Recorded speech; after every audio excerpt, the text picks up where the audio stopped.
El grave problema que yo veo para la implementación de todo esto es ya la saturación del primer nivel de atención. O sea, los tenemos a los pobres médicos generales sobresaturados de trabajos administrativos y con una cantidad de pacientes que tienen que ver impresionante. Dicen que cuando se dice un problema se tiene que tratar de poner una solución, aunque no sea la mejor. Creo que el hecho de fortalecer todo lo que sería medicina preventiva y que medicina preventiva fuera un triage para los médicos generales de primer contacto, en donde se hiciera realmente la promoción, educación de la salud, la vacunación y el diagnóstico oportuno de las cosas más básicas. Diabetes, hipertensión, síndrome metabólico, osteoartrosis, infecciones urinarias, respiratorias, etcétera, en medicina preventiva y se canalizara ya nada más para el tratamiento y seguimiento. Y entonces le ahorrarían mucho tiempo a los médicos generales para poder hacer realmente la relación médico-paciente adecuadamente y que tuviera menos problemas para llenar todos sus papeleos como tal. Y que realmente medicina preventiva hiciera todo el cuidado de la atención de la fragilidad, o sea, la alimentación, el ejercicio, la interacción personal, social y espiritual, que se hiciera realmente a través de medicina preventiva, o sea, fortalecer enormemente medicina preventiva en todos los hospitales de todo tipo. El problema es que si ustedes ven las estadísticas, hay más servicios que consultas. Entonces, pues eso no es posible, ¿no? O sea, los crearon administrativamente, pero realmente no funcionan. Creo que todos conocemos hospitales y no sé si ustedes conozcan un servicio de cuidados paliativos en todos los hospitales que manejan. A lo mejor algunos sí, pero la gran mayoría no. Entonces el problema es que se están llenando papeles administrativos en donde hay mucho más servicios registrados que consultas. O sea, consultas de cuidados paliativos es una tercera parte menos de aquellos que están registrados, que ya tienen servicios completos. Entonces, ¿cómo puede haber un servicio que no dé atención? Entonces, no checan todos los datos que por desgracia tiene también el Consejo de Salubridad y no sé si vieron esas diferencias existentes. Entonces, significa que se están llenando papeles sin realmente obtener un servicio que a mi gusto es indispensable realmente. O sea, como también el Papa Francisco dijo, ¿no? También hay que aprender a perder la muerte, hay que aprender a perder la batalla contra la muerte. Eso significa no ensañamiento terapéutico. O sea, no dice hay que matarlos, sino hay que saber detenerse, decir, pues ya perdí, me rindo.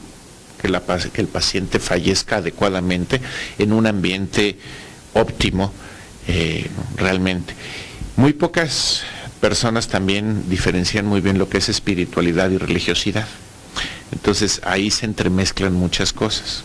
Hay que recordar que la religiosidad muchas veces significa aspectos administrativos, culturales, de reglas que se deben de seguir dependiendo en dónde nació uno y dónde fue educado uno.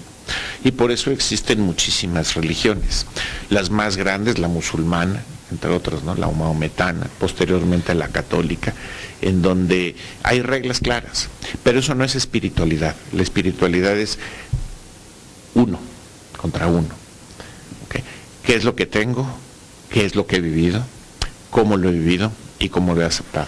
Y creo que eso es muy importante también, que se sepa diferenciar de decir hay un apoyo de un sacerdote, de un pastor, o de cualquiera de las personas que manejan la parte de religiosidad. Porque todos tenemos derecho a vamos a morirnos todos y tenemos derecho a morir y a descansar, pero que la última etapa sea dignamente.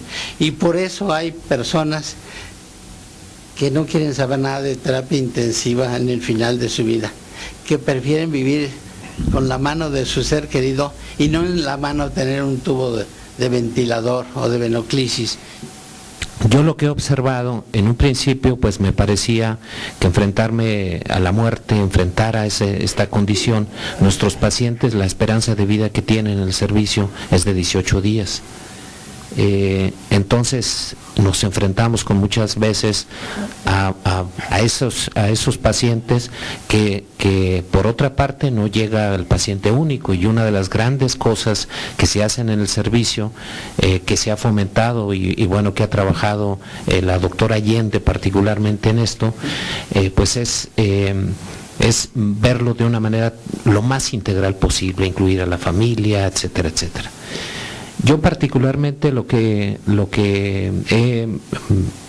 he buscado es usar las herramientas que nos da la medicina china, y por ejemplo en el manejo del dolor nos va muy bien.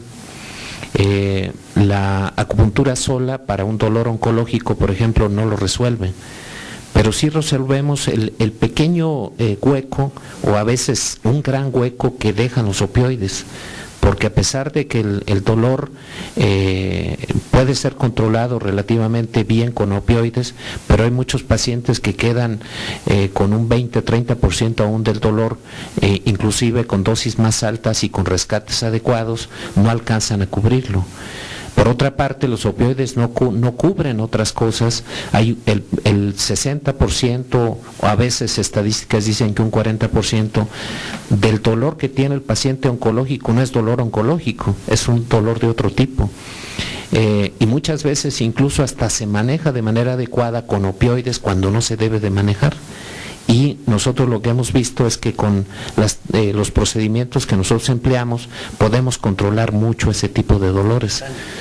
Manejamos también muchas de las manifestaciones clínicas que generan los opioides, por ejemplo, distensión abdominal, estreñimiento, a veces náusea, fatiga. El paciente oncológico se enfrenta a su enfermedad y a la terapia. ¿Sí?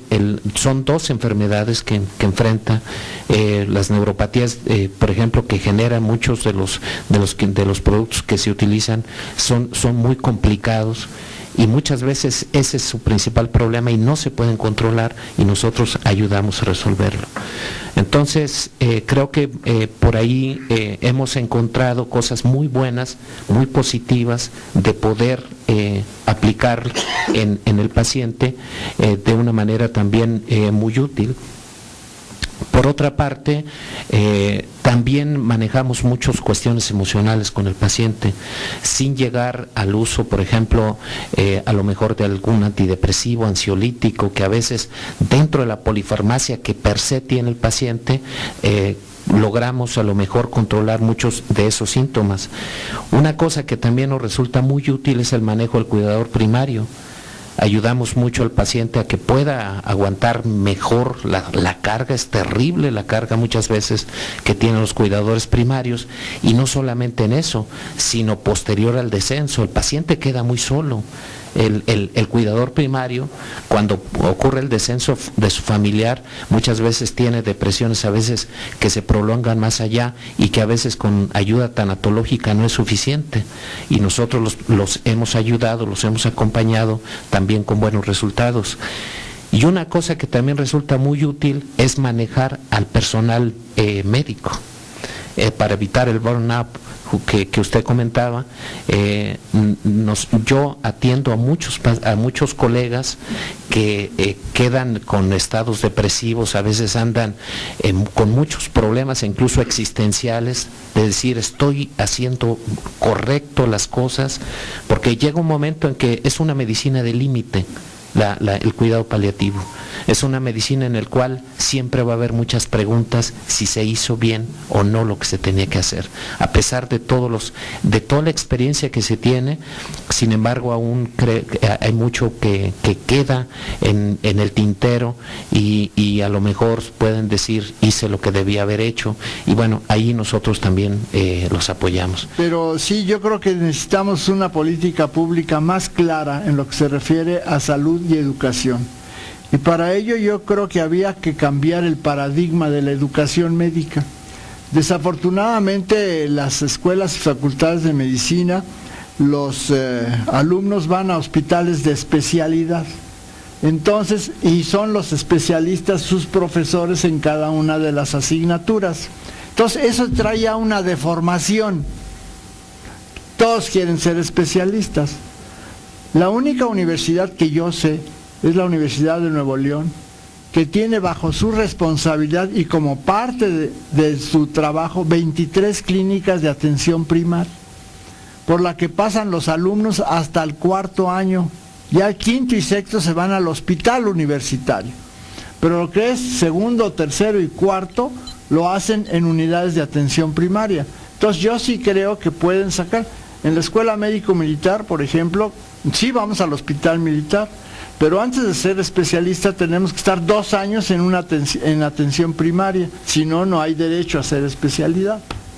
Desafortunadamente ahora el profesor, como está también cargado de trabajo, deja a los alumnos en manos de los residentes y ellos cumplen con el programa por tema, ¿no? Pero no con consentimiento del paciente, ¿no? Y es cierto, ¿no? Llegan y hablan de la cama 25 o del que tiene tal o cual diagnóstico, pero no son personas, son diagnósticos, son números de cama. El ensañamiento terapéutico es brutal, a veces innecesario, ¿no? Y eso el médico lo sabe. Los familiares lo piden, pero yo creo que el médico no tiene el tiempo o la voluntad de platicar con ellos para explicarles claramente cuál debe de ser. Yo recuerdo que en la comisión de arbitraje llegaban los pacientes con sus quejas y cuando se enfrentaban en el área de conciliación, se enfrentaban al paciente con el médico le explicaba y el paciente decía, bueno, me lo hubiera usted dicho. Y algunas veces, no pocas, dijo, señora, acuérdese que tal, nos juntamos, pero yo no le entendí. Esa es otra de las cosas, es decir, como que la relación y la comunicación no es del todo buena. Todos queremos curar, ¿no? Y la muerte la vemos como un fracaso. No pude salvar al enfermo. Y eso es lo que a nosotros nos pesa muchísimo como médico. Inclusive yo en rehabilitación, un paciente parapléjico que sufrió durante muchos años, yo no he visto madres más acongojadas que cuando se les muere un niño con parálisis cerebral. Como que pierden todo. Se les acabó su quehacer, ¿no? Es terrible, ¿no? Pero así es. Entonces yo creo que tenemos que vernos en